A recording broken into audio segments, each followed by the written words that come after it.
वंदे मातरम बच्चों। आपका next practical vernier callipers के बाद स्क्रू गेज है।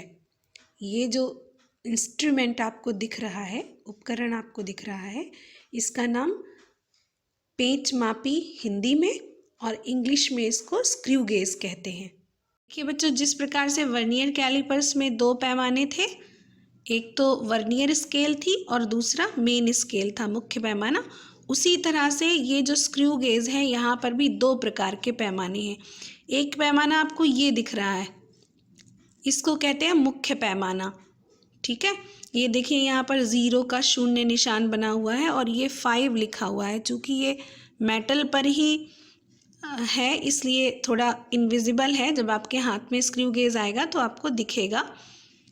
थोड़ी सी पिक्चर ब्लर्ड हो जा रही है, कैमरे की क्वालिटी की प्रॉब्लम है। अभी आप देखेंगे साफ हो गया। यहाँ देखिएगा, यहाँ 0 से स्टार्टिंग है इसकी। इसके बाद ये पहला चिन्ह है 1 मिलीमीटर पर, ये 2 मिलीमीटर हो गया, यहाँ से यहाँ तक 3 मिलीमीटर, 4 और 5। इस तरह से यहाँ तक, अभी मैं खोल कर दिखाऊंगी, यहाँ तक 15 मिलीमीटर तक इस पर चिन्ह बने हुए हैं, निशान बने हुए हैं।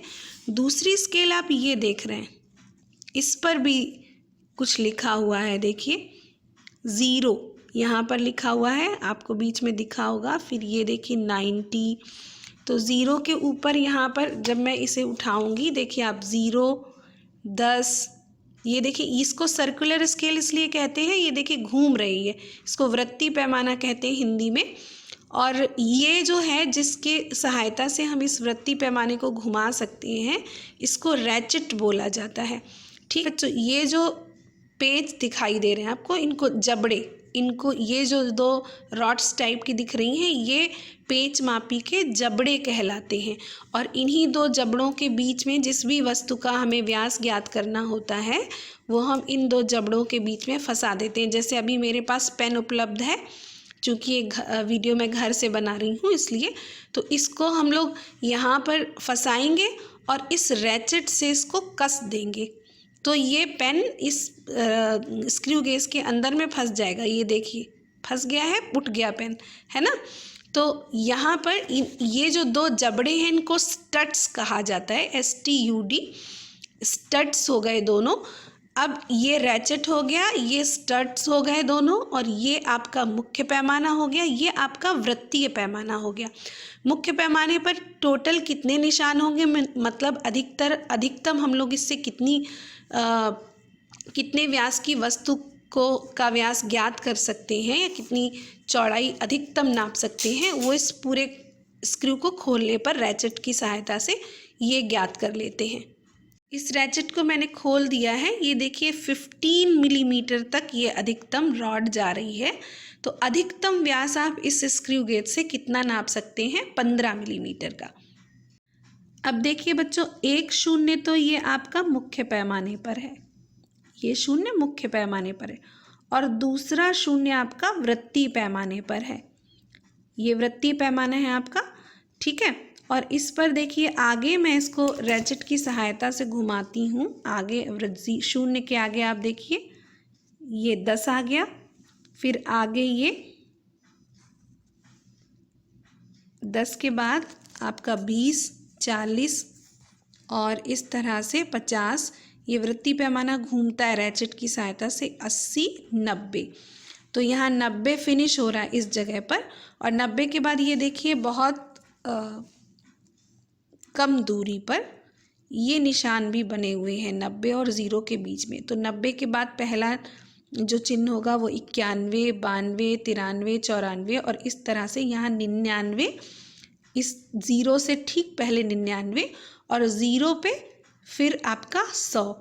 तो जो आपकी सर्कुलर स्केल है, वृत्तीय पैमाना है, ये यहाँ शून्य के चिन्ह से शुरू होता है, और शून्य के बाद ये 1, 2 बहुत नज़दीक बने हुए हैं ये चिन्ह, 3, 4, 5, 6, और इस तरह से पूरा राउंड लेते हुए ये यहाँ 90, 91, 92, 93 और अप टू 99 एंड 0 पर फिर से 100 हो गया। तो पूरा वृत्तीय पैमाना कितने भागों में विभाजित है, 100 भागों में विभाजित है। अब हम लोग आगे बढ़ते हैं। ये जो रैचेट है इसको आपको खोलना दिखाया था, इसी से आप स्क्रू गोज़ को खोलेंगे और बंद करेंगे। इस तरह से थोड़ी सी बीच बीच में ब्लर हो जा रही है इमेज, ठीक है। तो इस तरह से खोलेंगे और बंद करेंगे। अब ये जो मेन स्केल है यहाँ पर, ये आपकी ये जो मेन स्केल है इसमें आप देखिए ये ज़ीरो, ये जो रेखा बनी है ये है ना, इसके ऊपर ज़ीरो लिखा हुआ है, इसको आप आधार रेखा बोलते हैं। ये जो क्षैतिज रेखा आपको दिख रही है ये वाली, इसको आधार रेखा बोलते हैं।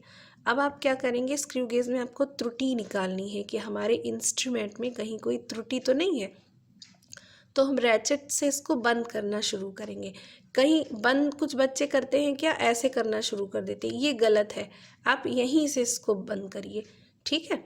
यहाँ से बंद करने पर जब ये कम्प्लीटली बंद हो जाएगा तो आपको एक आवाज़ सुनाई देगी, देखिए है ना, चट चट की जो आवाज़ आ रही है ये जैसे ही आएगी वैसे ही आप बंद कर देंगे।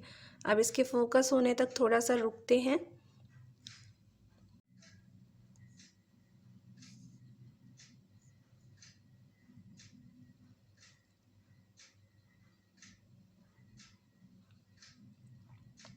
अब देखिए आपने इसको रैचेट से बंद किया था, यूँ बंद किया था आपने, तो आवाज़ आने लगी। अब ये जो आधार रेखा दिखाई थी आपको यहाँ पर, ये वाली जो आधार रेखा है छोटी सी, इसके आगे अगर किसी भी इंस्ट्रूमेंट में त्रुटि नहीं है तो ये जो सर्कुलर स्केल का शून्य है इसको आधार रेखा के ठीक सामने आना चाहिए। आपका सर्कुलर स्केल का शून्य ये रहा, इस शून्य को इस आधार रेखा के ठीक सामने आना चाहिए था।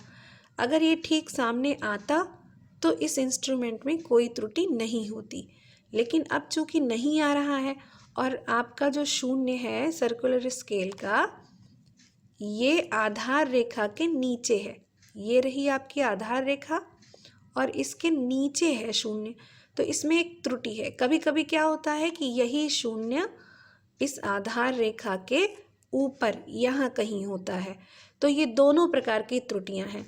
अब आप ठीक प्रकार से समझिए, अगर ये वाला शून्य यानी कि वृत्तीय पैमाने का शून्य आधार रेखा के ठीक सामने है तो कोई त्रुटि नहीं, लेकिन अगर ये आधार रेखा से नीचे है जैसा कि इस वाले पेंच मापी में दिख रहा है, स्क्रू गेज में दिख रहा है, तो भी त्रुटि है, और अगर ये ऊपर है तो भी त्रुटि है।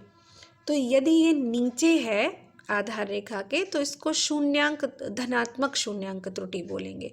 क्योंकि धनात्मक क्यों, क्योंकि ये पहले से ही आपको रीडिंग दे रहा है, और अगर ये ऊपर है तो इसको ऋणात्मक शून्यांक त्रुटि बोलेंगे। रीडिंग पहले से कैसे दे रहा है, देखिए आधार रेखा के ठीक सामने कितना, ये 20,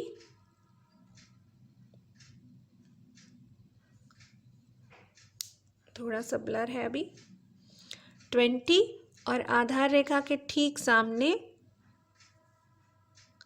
20, ये छोटे छोटे 21, 22, 23, 24, ये 25, इसके बाद 26, 27 और 28। तो आधार रेखा के ठीक सामने 28 रीडिंग तो पहले से ही है, यानी कि जितनी भी हम रीडिंग लेंगे उसमें 28 पहले से जुड़ा हुआ होगा। अगर यहाँ शून्य होता तो रीडिंग शून्य से शुरू होती, लेकिन चूंकि यहाँ 28 पहले से ही है इसलिए ये रीडिंग पहले से ही 28 चल रही है, तो 28 सब में, सभी रीडिंग्स में पहले से जुड़ा हुआ होगा, इसलिए ये धनात्मक शून्यांक त्रुटि है। तो अगर आधार रेखा के नीचे शून्य है तो उसको आप धनात्मक शून्यांक त्रुटि बोलेंगे, और अगर आधार रेखा के ऊपर है शून्य तो वो ऋणात्मक शून्यांक त्रुटि होगा।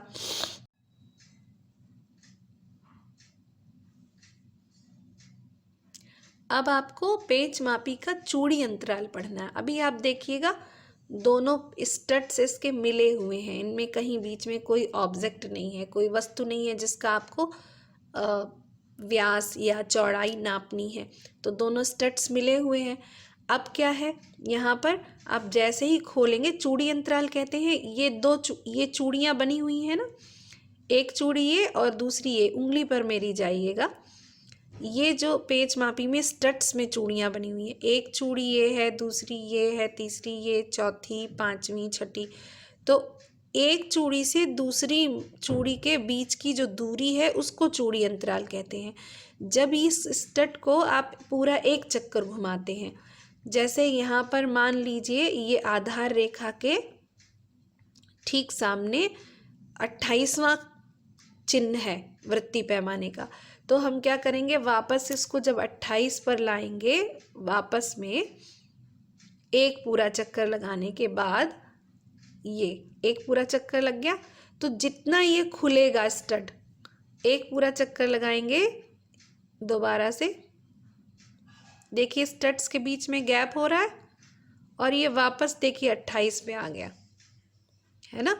तो स्टड्स के बीच में जो गैप है वो कितना गैप हो गया, इस चूड़ी के बराबर, एक चूड़ी और ये पहली चूड़ी और ये दूसरी चूड़ी, या इसको पहली चूड़ी और ये दूसरी चूड़ी, इन दोनों के बीच जितना गैप है, एक चक्कर लगाने पे ये उतना ही गैप यहाँ पर हो गया है खोलने पर। तो एक चक्कर लगाने में जितनी दूरी ये पीछे स्टड खिसकेगा उसी को कहेंगे चूड़ी अंतराल। ठीक है, डेफिनेशन मैं आपको बता दूंगी, लेकिन समझने के लिए, ये इंस्ट्रूमेंट समझने के लिए यहाँ पर चूड़ी अंतराल आपको समझ। तो इंस्ट्रूमेंट तो आपने देख ही लिया बच्चों, लेकिन चूंकि वो इंस्ट्रूमेंट होल्ड करने में थोड़ा सा परेशानी हो रही थी, तो अब चित्र पर आ जाते हैं। आपको सारी चीज़ें मालूम है, इंस्ट्रूमेंट में आपने देख लिया है, तो यहाँ पर सारी चीज़ें देखिए, बिल्कुल ठीक उसी तरीके का चित्र ये फिगर बना हुआ है। अब जिस तरह से आपने वर्नियर का अल्पतमांक निकाला था, ठीक उसी प्रकार से आपको इस स्क्रू गेज का, यानी कि पेच मापी का अल्पतमांक निकालना है। पेच मापी के अल्पतमांक का सूत्र ये लिखा हुआ है, पेच मापी का चूड़ी अंतराल बटे वृत्तीय पैमानों पर बने कुल भागों की संख्या। चूड़ी अंतराल आपको बताया कि दो चूड़ियों के बीच में 1 मिलीमीटर का गैप है और एक चक्कर में वो 1 मिलीमीटर गैप के बराबर इन दोनों स्टड्स के बीच में दूरी आ जाती है, जैसे ही आप इस वृत्तीय पैमाने का एक चक्कर पूर्ण करवाते हैं। ठीक है, तो यहाँ पर पेच मापी का चूड़ी अंतराल तो 1 मिलीमीटर हो गया, क्योंकि 1 मिलीमीटर स्टड इस साइड पे खिसक जाता है अगर आप इसका एक चक्कर पूरा करते हैं। और वृत्तीय पैमाने पर बने कुल भागों की संख्या आपको उस दिन वीडियो में दिखाया है कि पूरी 100 होती है। ठीक है, तो 1/100 मिलीमीटर हो गया, तो 0.01 मिलीमीटर, और अगर 10 से डिवाइड आप कर दोगे तो 0.001 सेंटीमीटर हो जाएगा। तो अब आप ये देखिएगा, वर्नियर का जो अल्पतमांक था वर्नियर का, वो कितना था, 0.01 सेंटीमीटर, यानी कि वो 1 सेंटीमीटर के 100 भागों तक नाप सकता है, माप दे सकता है शुद्धतापूर्वक। पर यहाँ एक ज़ीरो और बढ़ रहा है, 0.001 सेंटीमीटर, यानी कि 1 सेंटीमीटर का 1000वां भाग भी ये नाप सकता है शुद्धतापूर्वक। ठीक है, तो मतलब स्क्रू गेज जो है वो और भी छोटी माप देता है, तो ये और भी अधिक परिशुद्ध है। अब आप रीडिंग लीजिए। धनात्मक और ऋणात्मक शून्यांक त्रुटि तो आपने स्क्रू गेज में देखी थी, लेकिन इसको और अच्छे से भली प्रकार से समझ लीजिए। ये धनात्मक शून्यांक त्रुटि है क्योंकि ये आधार रेखा का जो 0 है उसके नीचे है वृत्तीय पैमाने का 0। तो ये जो रीडिंग है, ये देखिए यहाँ पर जब हम वृत्तीय पैमाने की रीडिंग लेंगे तो 5 तो पूरा यहाँ पर हो रहा है, और वृत्तीय पैमाने का कौन सा चिन्ह ठीक 0 के सामने है, तो 5 और ये 6, तो 6 शून्य आधार रेखा के सामने है, तो ये 6 रीडिंग पहले से ही दे रहा है। तो जितनी भी रीडिंग आप इस वाले स्क्रू गेज से लेंगे उसमें 6 पहले से ही ऐड होगा, इसलिए इसको धनात्मक शून्यांक त्रुटि कहेंगे। और जब कभी भी हम रीडिंग लेंगे तो चूंकि 6 तो पहले से ही है, तो जो एक्चुअल रीडिंग आएगी उसमें से 6 हमको घटाना पड़ेगा, यानी कि सब्ट्रैक्ट करना पड़ेगा। ठीक है, इसी प्रकार से आप देख सकते हैं ये ऋणात्मक शून्यांक त्रुटि, इसमें पहले से शून्य ऊपर है, तो जितनी भी आप रीडिंग लेंगे यहाँ पर देखिएगा ये शून्य से कितना पीछे आ रही है रीडिंग, 1 2 3 4। तो जो भी आप रीडिंग लेंगे उसमें जब शून्यांक त्रुटि आप यहाँ पर जो भी इस पैमाने से रीडिंग लेंगे उसमें आप 4 को प्लस कर देंगे जो भी रीडिंग आएगी, क्योंकि ये माइनस में 4 दे रहा है पहले से ही। तो ये आपकी ऋणात्मक शून्यांक त्रुटि हो गई। अब 4 को प्लस करने के लिए उन्होंने इसमें बुक में किस तरह से दिखाया है, तो माइनस ऋणात्मक है इसलिए माइनस पहले लगा दिया है। 100 माइनस 96 तो कितना हुआ, 4 हो गया ना, तो -4 इंटू 0.001 सेंटीमीटर। ठीक है, त्रुटि को हम हमेशा सब्ट्रैक्ट करते हैं, अब जो एक्चुअल रीडिंग होती है उसमें से सब्ट्रैक्ट करते हैं। जब आप -4 को सब्ट्रैक्ट करेंगे तो वो प्लस में हो जाएगा, माइनस माइनस प्लस हो जाएगा। तो ये जो ऋणात्मक शून्यांक त्रुटि होती है जिसमें शून्य आगे होता है यानी कि आधार रेखा से ऊपर होता है। अगर आप और सरल तरीके से देखें तो आधार रेखा से अगर शून्य ऊपर है तो जितना ऊपर है आप काउंटिंग कर लीजिए, 1 2 3 4 रीडिंग ऊपर है, 4 निशान जो इसमें लगे हुए हैं भाग हैं वो ऊपर है। तो आप क्या करोगे, 4 इंटू 0.001 प्लस में कर देंगे, जो भी रीडिंग आएगी उसमें इसको ऐड कर देंगे, जोड़ देंगे। ठीक है, ये तो त्रुटि की बात हुई। अब आप रीडिंग्स कैसे लेते हैं ये आपको समझना है।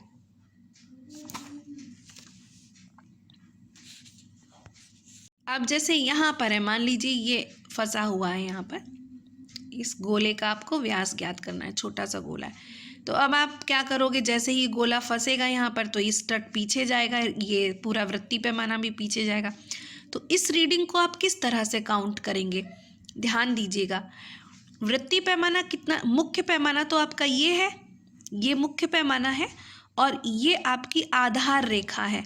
तो आप क्या करोगे, यहाँ से काउंट करना शुरू करेंगे, 1 मिलीमीटर, 2 मिलीमीटर, 3 4 5 6 7 8 9 मिलीमीटर। तो ये आपकी मुख्य पैमाने की रीडिंग हो गई।